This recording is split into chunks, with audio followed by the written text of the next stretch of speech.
साथीहरु आजको भिडियोमा हजुरहरुलाई नवलपरासीको सुस्तामा रहेको नेपालको सबैभन्दा लामो झलुङ्गे पुल देखाउँदै छु। हेर्दै जानुहोला।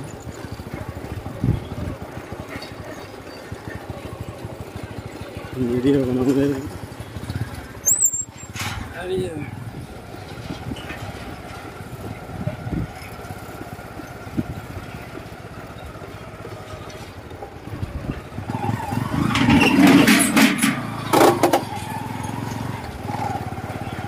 मोबाइल छोपेर बस्छ है।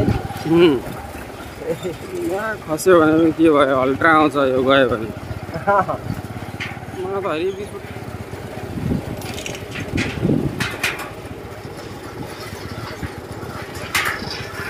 नेपालको सबैभन्दा लामो पुल हैन दाइ। नाला यसले एउटा क्वेशन बढाइदियो है कि नाइ लोक सेवामा। कसैलाई थाहा हैन भने बेकारमा कन्फ्युज हुन्छ होला हैन। अब पुरै पुल अरूहरुको पनि त छ नि, बाग्लुङ हो कहाँको पुल छैन। पुलको जिल्ला भनेर दुनिया ल दाइ, पुलिस दाइ। आज हामी नेपालको सबैभन्दा लामो पुलमा आयौं हैन। बोट चढ्न, बोटिङ गर्न। यहाँ बोटवाला जो आएन यही चोट।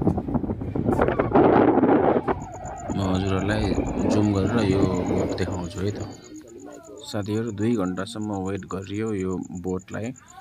अब आउँछ भनेर आउँदै आएन। यो बोटमा गएर मजाले भिडियो बनाउने सोचिएको थियो के, तर सोचे जस्तो भएन। देख्न सक्नुहुन्छ यो बोट धोका दियो यो बोटले। यो भिडियोमा यस्तै भयो। अब अर्को पटक आउँदा बोटमा चढेर क्लियर भ्यू देखाउने छु।